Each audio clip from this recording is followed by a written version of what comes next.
There's been a long time a mystery of where the word Dixie came from. It kind of arose suddenly around the time of the Civil War. Dolly Parton is nixing the word Dixie from her popular show Dixie Stampede, and it has a lot of people talking. More than 1,000 people have commented and shared on our Facebook page, and the reactions are passionate. They range from many saying they are going to boycott any and all Dolly Parton attractions. But on the other hand, some say it was simply a business decision. They understand it. We want to know what you think as we work through this newscast about the word Dixie.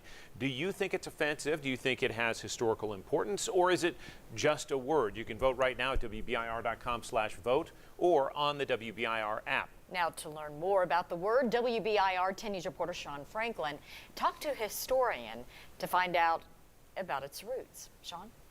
Well, Robin, John, historian Jack Neely has studied the Civil War for years, focusing on what happened here in East Tennessee mostly. He says it was a crazy and confusing time in our country's history.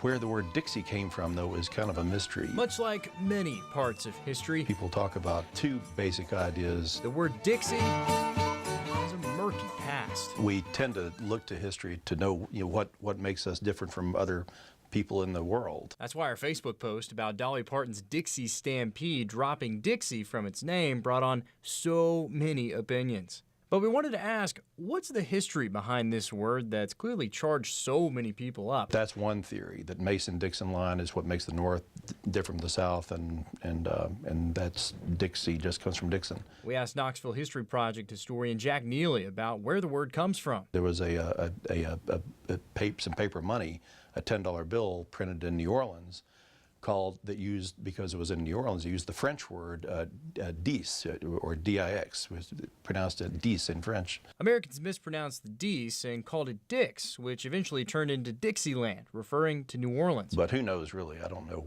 for sure where the word Dixie comes from. Another interesting fact, Neely notes Sevier County, where the Dixie Stampede has gone on for years now, was actually heavily pro-Union during the war. It's certain that there are more Confederate flags in Sevier County today than there ever were during the Civil War, by many thousands.